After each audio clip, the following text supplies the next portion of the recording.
والشكر علينا. Assalamualaikum warahmatullahi wabarakatuh.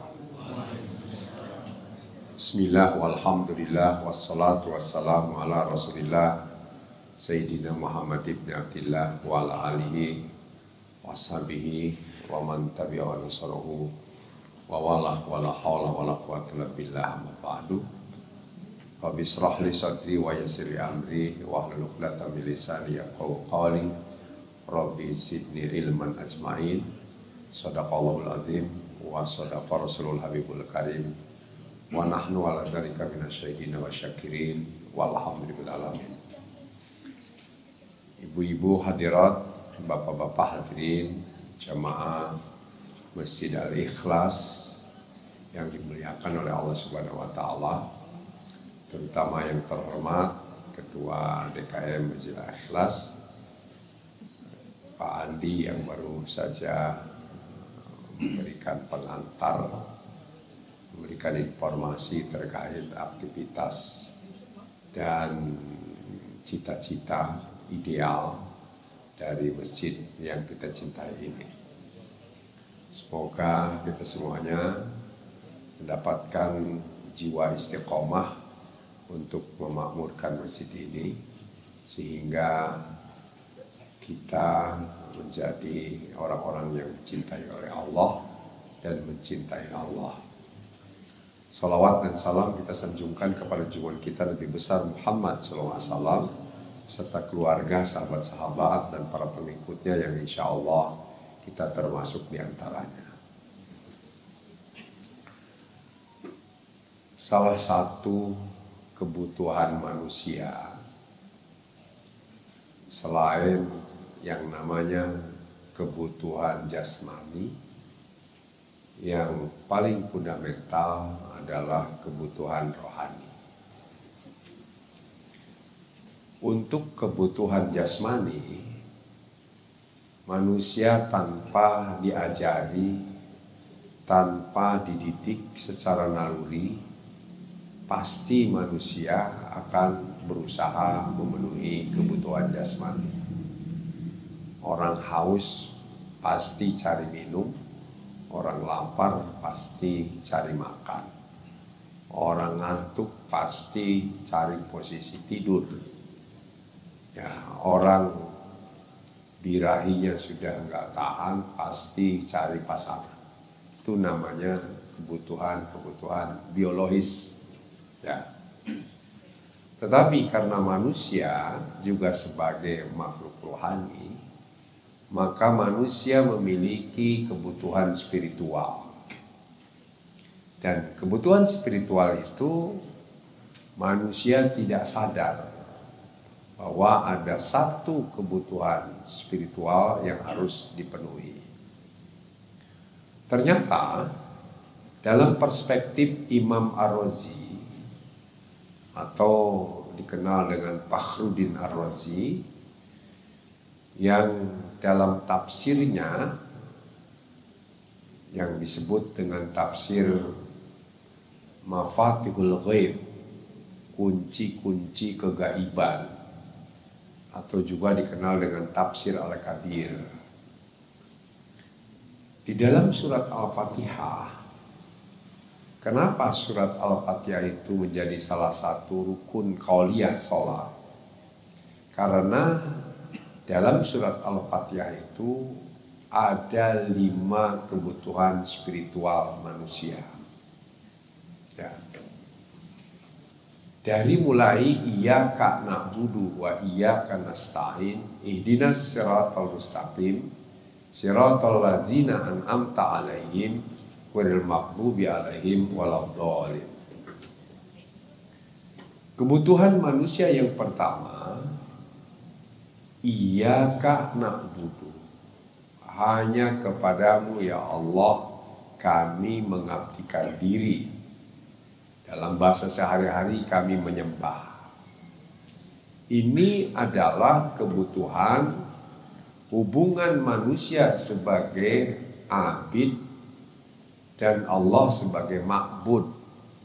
Hubungan antara makhluk dengan Al-Khaliq, namanya kebutuhan ubudiyah. Ubudiyah itu apa? Ibadah. Makanya semua manusia itu ibadah. Gak ada yang tidak ibadah.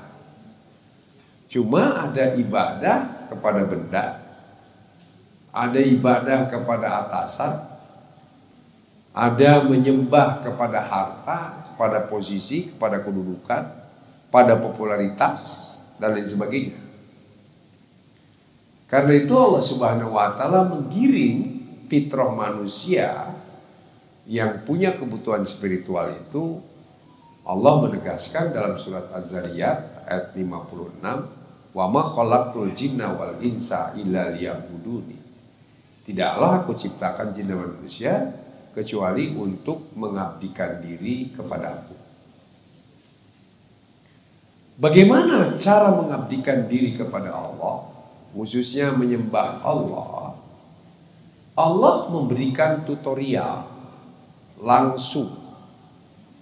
Makanya tentang tutorial bagaimana sholat 5 waktu, Allah mengajari baginda Rasul SAW itu melalui peristiwa Isra dan Mi'raj. Makanya rumusannya baku, itu yang namanya disebut ibadah mahdhah. Sholat maghrib 3 rakaat, isya 4 rakaat, subuh 2 rakaat, zuhur asar 4 rakaat. Itu gak bisa dirubah karena resep itu adalah dari Allah.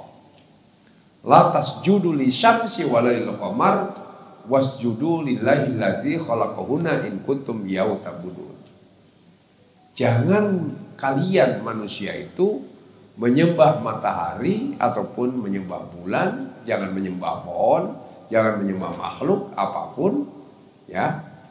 Tapi sembahlah yang menciptakan itu semuanya jika kamu benar-benar hanya kepadaku, kepada kami, kepada Allah, ya, mengabdikan diri.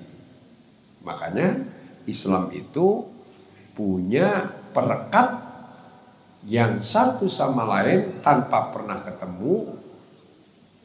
Seluruh umat Islam di dunia kalau ibadah haji, satu komando, ada azan, ada qomat, satu imam, tanpa bisik-bisik sudah baku universal. Nah ini sungguhnya perekat Islam tuh di situ. Makanya selama orang Islam sholatnya subuhnya 2 rakaat, maghribnya 3 rakaat dan lain sebagainya, maka itu saudara kita. Innamal mu'minuna ikhwatun. Ikhwah itu ya saudara kandung sesungguhnya. Jadi seharusnya orang beriman itu seperti persaudaraan sesama saudara kandung. Itu namanya ubudiyah. Demikian pula puasa. Puasa juga itu ubudiyah, kebutuhan spiritual. Kalau disebut kewajiban, itu namanya fikih. Mendidik manusia supaya sadar. Makanya yang namanya wajib itu kalau dikerjakan dapat pahala. Kalau nggak dikerjakan dapat dosa. Itu namanya mendidik. Padahal puasa itu kebutuhan spiritual kita. Dari kita yang kita baru saja menyelesaikan ya puasa 1 bulan dari ya ayyuhalladzina amanu kutiba alaikumusiyam kama kutiba alal ladzina min qablikum la'allakum tattaqun ayyaman ma'dudat faman kana minkum maridun aw ala safarin fa'iddatun min ayyamin ukhra wa alal ladzina yutiquna fidyatun ta'amu miskin faman tatawwa khairan fa huwa khairul lahu wa antasumu khairul lakum in kuntum ta'lamun. Itu tujuan puasa itu takwa. Tapi kualitas takwa itu harus berkualitas. Karena yang termulia di sisi Allah itu atqakum, yang tertakwa. Untuk menjadi kualitas takwa itu perlu ilmu. Makanya tidak boleh kita berhenti mencari ilmu. Ya, kenapa Allah memberikan dispensasi bagi yang musafir, bagi yang sakit untuk boleh tidak berpuasa, menggantinya nanti di hari lain. Tapi Allah di akhir ayatnya mengatakan wa antasumu khairul lakum in kuntum ta'lamun. Jika kamu tetap puasa dalam musafir, jika kamu tetap puasa dikala kamu sakit, itu lebih bagus bagi kamu. Kenapa? Makanya perlu ilmu. Itulah tadi at-tafakkuru, ya. Tafakkuru sa'atin khairun min ibadatil 'abid sittina 'am. Kita di majlis ilmu 1 jam saja, kalau mengejar pahala itu lebih bagus daripada orang ibadah sunat tanpa menambah ilmu selama 60 tahun. Kenapa? Ilmu ini luar biasa. Coba perhatikan. Kualitas takwa itu tergantung ilmu. Ayat berikutnya apa kata Allah? Syahrul Ramadan alladzi unzila fihil Qur'an hudal linnas wa bayyinatin minal huda wal furqan. Wa man syahida minkum syahra falyasumhu, ya. Wa man kana maridun aw ala safarin fa iddatun min ayamin ukhra. Yuridullahu bikumul yusra wa la yuridu bikumul usra. Walitukmilul iddata walitukabbirullaha ala ma hadakum wa la'allakum tashkurun. Saya potong. Kenapa di akhir ayat ini Allah tidak menghendaki yang rumit-rumit, yang sulit-sulit.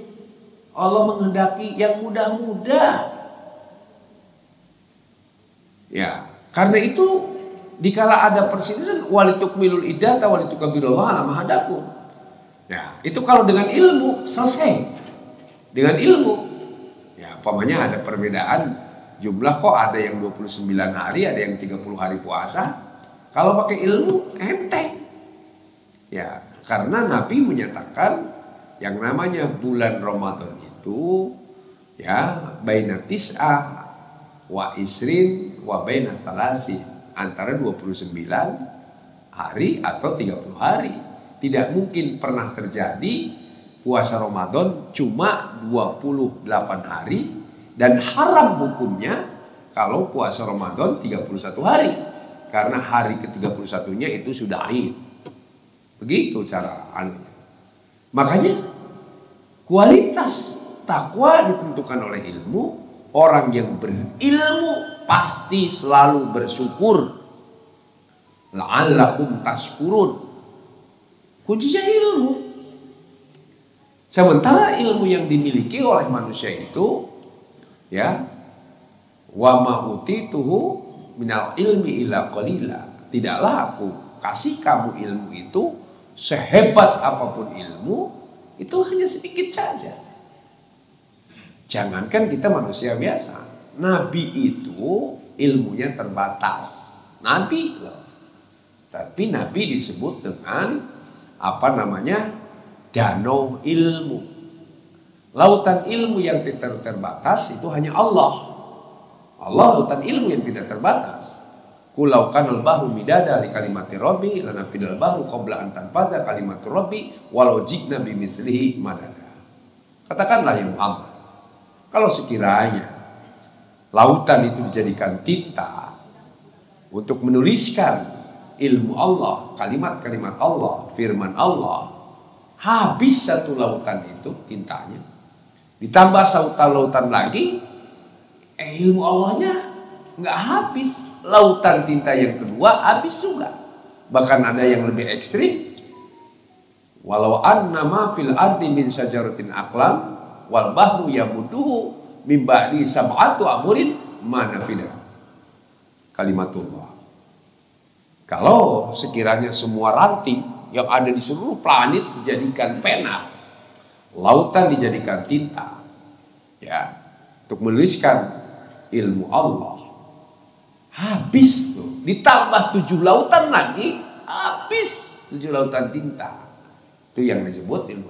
Jadi kalau ada orang, ya, gampangnya nyalahin orang, nah itu berarti ilmunya sangat-sangat dangkal. Ke situ larinya itu. Ya. Nah, makanya nanti lautan ilmu yang tidak terbatas itu hanya milik Allah. Dilimpahkan kepada para rasul. Makanya para rasul itu bukan lautan ilmu, tapi danau ilmu. Dan danau ilmu terbesar itu adalah Nabi Muhammad SAW. Itu danau ilmu terbesar. Nabi tidak akan mampu menampung semua ilmu Allah, enggak. Nah, itu namanya. Nanti dari Nabi dilimpahkan lagi kepada para ulama. Makanya ulama bukan danau ilmu. Enggak akan ada ulama yang bisa mengalahkan Nabi ilmunya. Nah, makanya disebut dengan sungai ilmu. Itu ulama. Ulama itu dari Imam Syafi'i, Imam Maliki, Imam Hambali, Imam Ibnu Hambal, dan ulama itu namanya sungai. Sungai itu kan ada sungai Nil, sungai Amazon, sungai Mississippi, ada sungai Kuning. Itu namanya. Nah, nanti dari ulama-ulama ya itu disalurkan lagi kepada bawahannya. Itu yang disebut kalau di Indonesia kiai-kiai, itu profesor-profesor, dokter-dokter di kampus-kampus. Itu kalinya ilmu, bukan sungai. Ya, kali BKT umpamanya kan, atau Cisadane kalau di Jakarta Utara, kali Sunter gitu kan. Nah itu nggak bisa nih si kiai ini menyalahkan ulama, dulu nggak mungkin, nggak akan terjangkau ilmunya nggak. Pokoknya nyalahin Imam Syafi'i, Imam Maliki, Imam Hambali gitu kan. Kayak sekarang atau Imam Al-Ghazali nggak akan sampai. Itu namanya kualat gitu kan. Ilmunya baru kali ilmu kan sungai. Nah, ini kita harus tahu. Nanti dari kiai-kiai itu profesor di kampus-kampus disalurkan lagi kepada ustadz-ustadz. Ustadz itu ya solokan ilmu. Nah, ya mudah-mudahan saya masuk solokan lah gitu kan, solokan ilmu. Nanti dari solokan ilmu ke masyarakat, ke jamaah. Jamaah menyediakan toren ilmu, toren, ember ilmu, bak ilmu. Makanya ada jamaah berani-berani menyalahkan Imam Syafi'i. Itu konyol banget gitu. Ya itu konyol. Nah, itu nggak tahu etika ilmu. Makanya dengan berilmu pasti selalu bersyukur. Itu kuncinya. Jadi orang kalau ingin bersyukur ya harus berilmu. Karena terbatas. Contoh, ada orang ingin kaya, anak muda. Ada anak muda ingin kaya, jungkir balik, peras keringat, cari duit, nggak kaya-kaya. Kalau berilmu, digarisbawahi oleh Allah, asa antakru syai'an wa huwa khairul lakum wa asa an tuhibbu syai'an wa huwa syarrul lakum. Boleh jadi kamu menganggap sesuatu itu kaya itu baik bagi kamu, padahal kata Allah nggak bagus bagi kamu. Atau sebaliknya, kamu hidup sederhana itu nggak bagus, padahal itu justru baiknya bagi kamu. Ini bersyukur. Sama anak remaja bercinta. Ya, makanya doa yang paling bagus itu tawakal, jangan maksa. Itu yang paling bagus. Doa tawakal itu pasrah kepada Allah. Ya Allah, kalau si dia itu cocok bagi saya, bikin saya bisa bahagia, sakinah, mawadah, warohmah, selamat dunia akhirat, menciptakan keluarga sejahtera, anak-anak nanti bisa soleh dan soleh, dekatkan dia sedekat-dekatnya sama saya. Kalau ternyata sebaliknya, jauhkan, mendingan cerai sebelum akad. Begitu caranya. Begitu kaya juga begitu. Ya Allah, kalau saya jadi orang kaya ternyata makin dekat dengan engkau, makin dermawan, makin takarub kepada engkau, kasih kaya itu. Kalau sebaliknya nggak usah lah ya Allah. Nggak usah. Itu namanya syukur di sini. Nah, kalau sudah bersyukur terus, syukur apapun yang terjadi, makanya tidak ada alasan bagi umat Islam ya yang berilmu itu hidup pesimis, nggak ada alasan kecuali bersyukur. Dan kalau bersyukur apa yang terjadi? Coba ayat berikutnya. Wa idza sa'alaka ibadi anni fa inni qarib Ujibu da'wata da'i idza da'ani falyastajibuli wal yu'minu bi la'allahum yarshudun. Diakhiri dengan boleh jadi mereka selalu dapat petunjuk. Jadi orang yang bersyukur itu pasti yang ditunjukin oleh Allah. Makanya la azidannakum. Bersyukur dalam hal apapun itu dikasih petunjuk oleh Allah. Perspektif hidupnya. Dalam dunia bisnis, dunia dagang, dalam dunia ilmu, dalam profesi apapun, itu nanti Allah yang ngasih petunjuk terus. Ya, makanya kita disuruh terus berbuat dan berbuat, belajar dan belajar. Nah, lalu baru nanti ayat terakhirnya ya kadzalika yubayyinullahu ayatihi linnasi la'allahum yattaqun, agar manusia tetap boleh jadi dia akan tetap konsisten bertakwa. Ini kebutuhan dia. Makanya puasa universal, kebutuhan. Haji juga kebutuhan. Haji itu kebutuhan spiritual. Sekarang saya tanya, mana yang lebih banyak yang mewek di depan Ka'bah di Multajam, laki-laki atau perempuan? Laki-laki. Kenapa? Karena kalau laki-laki di rumahnya gengsi, nggak pernah nangis. Perempuan udah banyak nangis. Tapi laki-laki banyak di situ. Itu karena kesadaran spiritualnya tinggi. Karena laki-laki itu otaknya 9, perasaannya cuma 1. Makanya cenderung cuek bebek laki-laki itu. Makanya banyak perempuan yang nggak tahu psikologi laki-laki ingin ganti suami yang punya perhatian, biar diganti 10 kali juga tetap dapatnya laki-laki yang cuek. Karena hanya 1 perasaan laki-laki itu. Gimana minta lebih gitu. Ya, sementara perempuan itu 9 perasaan, akalnya cuma 1. Makanya perempuan kalau sudah capek di mana-mana pasti ngambek. Ya, suami yang tahu kalau lagi ngambek jangan didekati. Ya, kalau mau didekati harus triknya tahu. Ya, umpamanya udah masak, nyuci, serika, kan diam cemberut itu kan. Itu triknya perasaannya. Ya, bilang ntar mah, ya, ntar habis nyuci ada waktu nggak habis maghrib? Kita jalan-jalan yuk ke mall.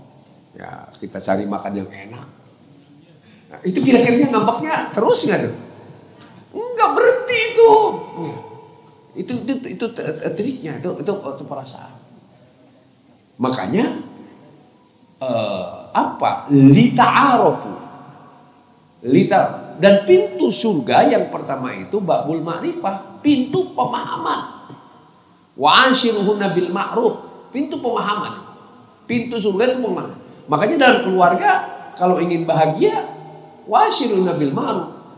Bergaulah istri kita dengan paham. Paham, jangan cuma baik, bukan baik, paham. Ya, harus dengan pemahaman. Pergaulan antar manusia juga begitu, ya.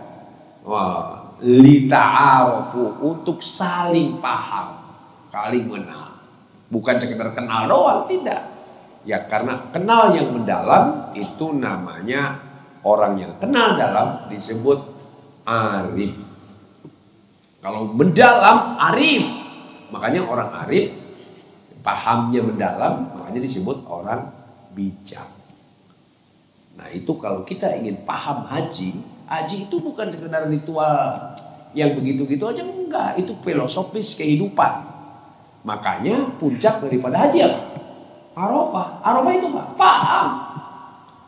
Itu puncak haji itu paham.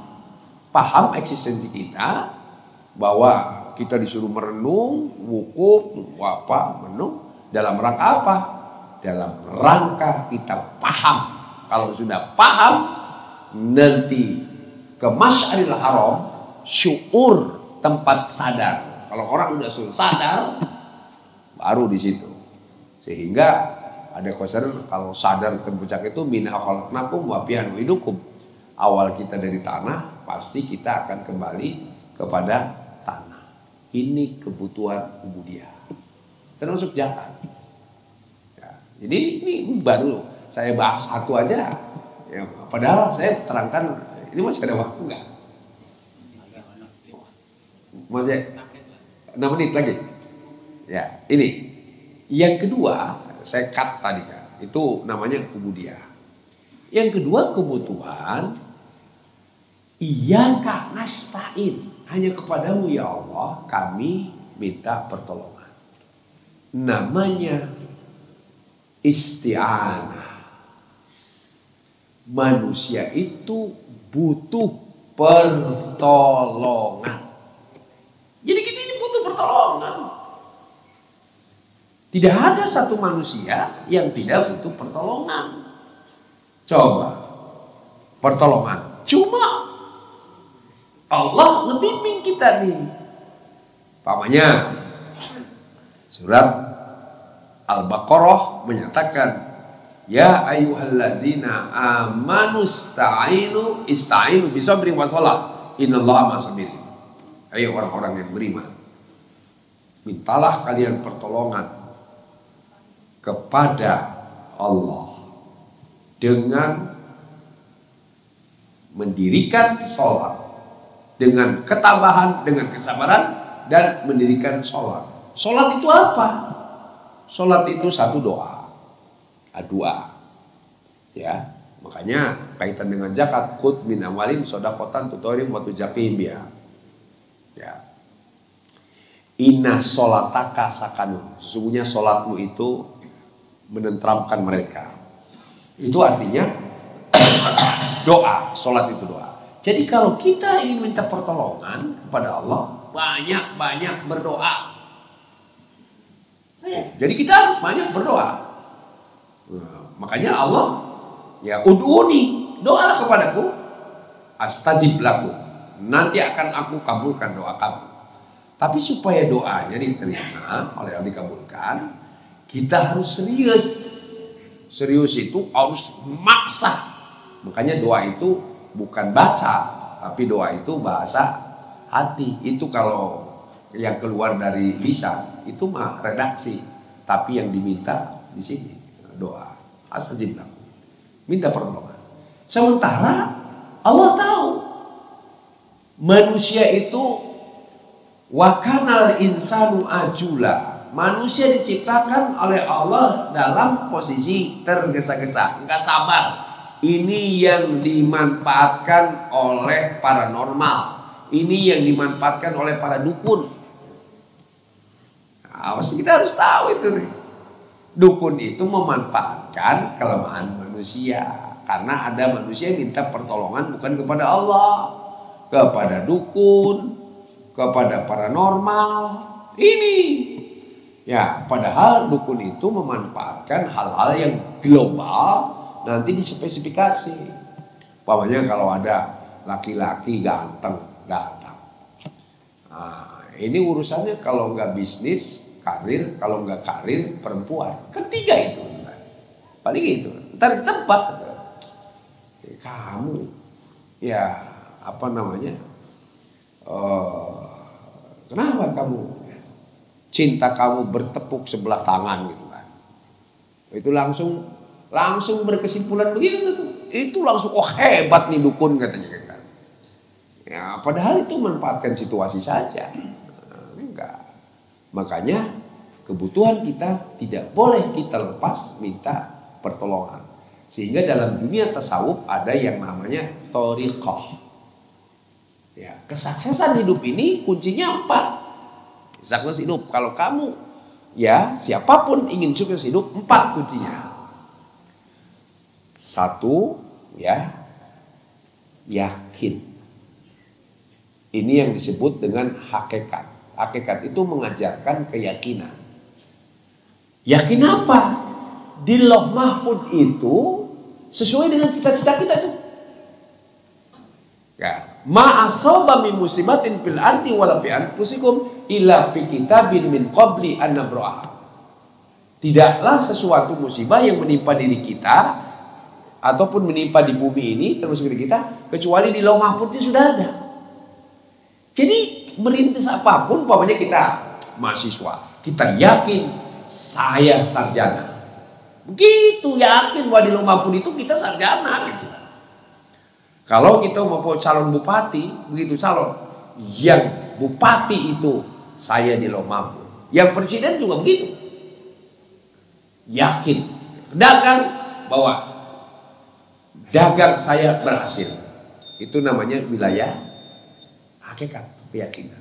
Harus yakin karena Allahnya bilang begini, ana indah zoni abdibi. Saya mah tergantung prasangka kamu saja.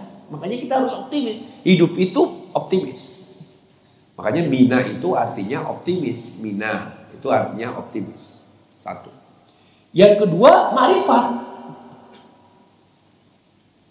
Keyakinan itu tidak boleh dibiarkan cuma yakin. Yakin ingin jadi dokter, nggak belajar. Gimana jadi dokter? Ingin jadi sarjana, malas belajarnya. Ma'rifat itu ilmu. Terus cari ilmu, terus tekun. Bagaimana cara belajar yang efektif? Tutorialnya sekarang banyak.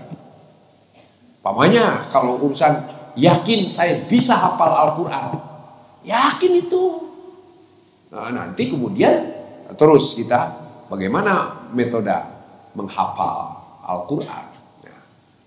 Nah, jadi itu namanya ilmu. Nah, tapi ilmu tidak cukup. Ada yang namanya syariat.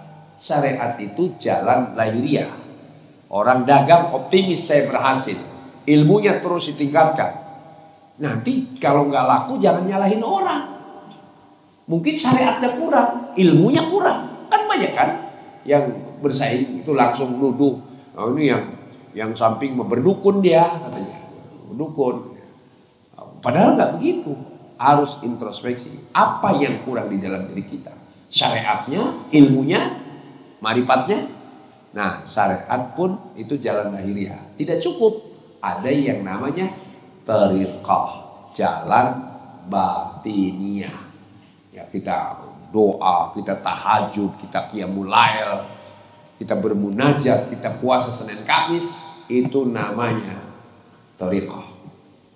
Begitu itu kesan hidup namanya itu. Nah, namanya disebut minta pertolongan kepada Allah. Ya, ista'in bisa beri masalah. Jadi itu yang kedua, itu kebutuhan manusia. Jadi enak hidup ini kalau benar. Ya, banyak yang minta pertolongannya kepada pejabat. Contoh sekarang, contoh ada pejabat aibnya dibuka oleh Allah. Minta pertolongan ke siapa? Ayo. Iya kan? Aibnya dibuka itu. Jadi nggak bisa kepada manusia itu, kepada hakim nggak bisa, jaksa nggak bisa, kepada polisi nggak bisa, kepada wartawan cuma meredam jongkok. Wah, udah miliaran, mendingan yang gratis minta pertolongan kepada Allah. Pertolongan Allah. Makanya jadi laki-laki jangan pernah selingkuh. Kalau kurang istri nambah. Nambahnya kan gak berat nambah itu kan. Nambah istri emang susah, gampang. Jangan ruwet. Jangan ruwet ya. Ini nikah itu apalagi didramatisasi. Wow, saya ingin punya istri. Yusuf akan akur. Mana ada istri akur tuh, gak ada itu. Ya, gak ada itu dramatisasi. Itu zolim namanya. Gak ada kewajiban istri laki-laki mau kawin lagi izin sama istri yang tua itu konyol. Biar belut sampai berbulu, mana ada istri ngizinin, kan gak bakalan itu kan. Ya udah nikah aja diam-diam. Biar perlu seumur hidup nggak usah tahu, kan begitu kan. Mudah itu. Ini namanya minta pertolongan Allah. Jangan ngelanggar agama. Ngelanggar agama ya itu akibatnya. Ya kan coba kalau nikah itu kan 5 orang cukup kan. 5 orang aja cukup nikah itu kan. Tapi punya tanggung jawab karena kalau akad itu namanya misakon golido, perjanjian yang agung kepada Allah. Itu yang ketiga ya iya karena berdua saya ihdina, tunjukilah kami. Manusia itu butuh hidayah, butuh petunjuk. Makanya sejak kita lahir dikasih oleh Allah namanya yang disebut dengan petunjuk goriza. Begitu kita lahir bisa nangis. Mana ada fakultasnya? Nggak ada. Allah. Dokter mengatakan, waduh ini bayinya sehat. Kalau nggak nangis, bingung dokter. Ada apa? Bayi begitu lahir bisa mengenyot air susu ibu. Itu namanya hidayah. Hidayah berikutnya baru. Nanti ada hidayah hawas, hidayah indra. Dan tidak ada bayi yang terlemah di muka bumi ini kecuali bayi manusia. Ayo, marmut begitu lahir bisa lari. Gajah begitu lahir bisa jalan. Kambing, kebo, sapi, kuda begitu lahir bisa berdiri. Apalagi itik begitu netas bisa matok. Ada nggak bayi begitu lahir bisa lari? Ada. Ya, mau tengkurap aja butuh berapa bulan? 4 bulan kan? Ya, itu mau duduk butuh 6 bulan. Mau berdiri butuh 8 sampai 1 tahun. Butuh bisa makan sendiri. Manusia berapa tahun? Ibu-ibu yang tahu kan, 3 tahun lah gitu kan. Apa? Butuh berapa tahun bisa cari makan sendiri? Ada yang udah 40 tahun masih netek sama orang tuanya itu. Itu manusia kan gitu kan. Makanya disebut anak mami kan gitu kan. Mereka mami. Itu manusia. Makanya perlu petunjuk. Hawas tidak cukup. Akal. Dengan akal inilah manusia bisa terbang. Dengan akal manusia bisa melihat dengan dalam kegelapan, memanfaatkan inframerah. Dengan akal manusia bisa menyelam dasar laut dan hidup di dalam laut berbulan-bulan, yaitu kapal selam dan sebagainya. Itu karena akal. Tapi akal tidak cukup. Banyak yang tidak bisa masuk logika. Cinta itu nggak bisa dibeli, nggak bisa. Ya, makanya kalau kita ke resepsi, nah kadang-kadang ibu komentar, kata biasanya yang suka ini kan perempuan tuh yang merumpi-rumpi gitu kan. Begitu ke kondangan resepsi, nanti pulang komentar, tadi ya pengantin laki-lakinya ganteng katanya. Ya kalau pengantin perempuannya di bawah standar. Atau sebaliknya kan. Ya karena nggak bisa masuk akal cinta itu. Ya contoh yang positif umpamanya Ucok Baba ya. Itu istrinya cemburuan banget itu sama Ucok Baba kan. Kan gak masuk akal itu kan gitu. Nah, itu kalau sudah masalah cinta, gak masuk akal. Makanya Allah ngasih tuh hidayah yang keempat, yaitu hidayah agama. Agama itu petunjuk kehidupan, makanya disebut hudan linas, wa bayyinatin minal huda wal furqan. Petunjuk. Jadi agama itu bukan melulu halal haram. Halal haram itu kecil, sedikit halal haram itu. Halal haram itu cuma sedikit. Ayatul ahkam dalam Al-Quran itu hanya 368 ayat. Sementara ayat Al-Quran di atas 6.000. Masa berkutat di situ aja halal haram aja gitu kan? Enggak. Agama itu kehidupan, petunjuk kehidupan. Kasih agama. Agama itu petunjuk kehidupan. Ya, termasuk tadi Pak Andi berikan itu seperti Jogokarya itu, dan tidak boleh hanya di situ juga, nggak boleh hanya memakmurkan masjid, tetapi nanti kehidupan sosial. Kalau sudah kehidupan sosial, satu ketika Islam itu kan kafah. Kalau kafah itu bukan hanya melulu ibadah, enggak. Ibadah itu cuma seperempat bagian agama, bagian agama.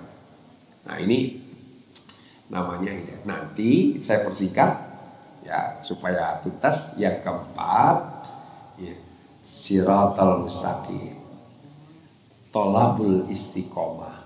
Manusia ingin jadi orang baik. Jadi yang dibutuhkan kita ini jadi orang baik. Makanya selalu ya Allah biha, ya Allah biha, ya Allah bihusnil. Ini jadi orang baik. Lihat pensiunan-pensiunan tuh. Kalau sudah pensiun, ya nggak pernah kenal masjid juga. Masjid, sholat. Ya. Jadi ibu-ibu kalau punya suami nakal-nakal dikit, ya jangan minta cerai. Nah, ntar juga balik lagi jadi orang baik gitu dengan yang lain. Ya, itu ya, punya istri nakal-nakal dikit, ya, itu ladang pahala aja udah. Karena itu bukan termasuk anak remaja. Biar yang bertato itu bukan karena keinginannya. Makanya harus didekati, dimanusiakan, didakwahi. Karena itu bukan kemauannya, bukan. Pada akhirnya ingin jadi orang baik. Makanya dalam dunia artis namanya disebut dengan hijrah. Hijrah itu ingin jadi orang baik. Tapi tarik menarik terus loh. Kalau saya jadi orang baik, rezekinya berkurang. Ya, padahal rezeki itu yang terhebat itu adalah barokah.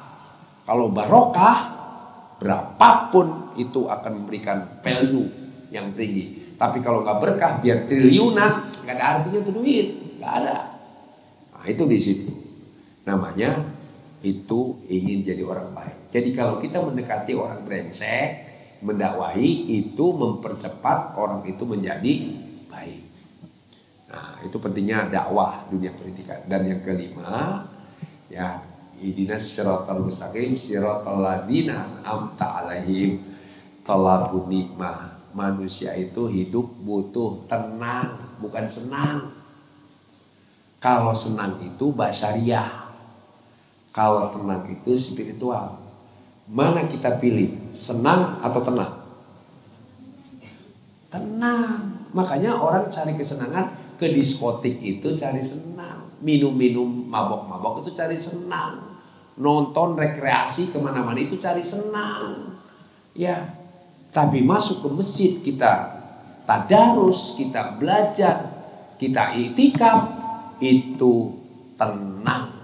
Makanya urusan spiritual tidak ada batasnya. Tidak cukup sholat wajib, sholat sunnah. Tidak cukup puasa wajib, puasa sunnah. Tidak cukup haji, umroh. Tidak cukup doa ya di siang hari, di malam hari.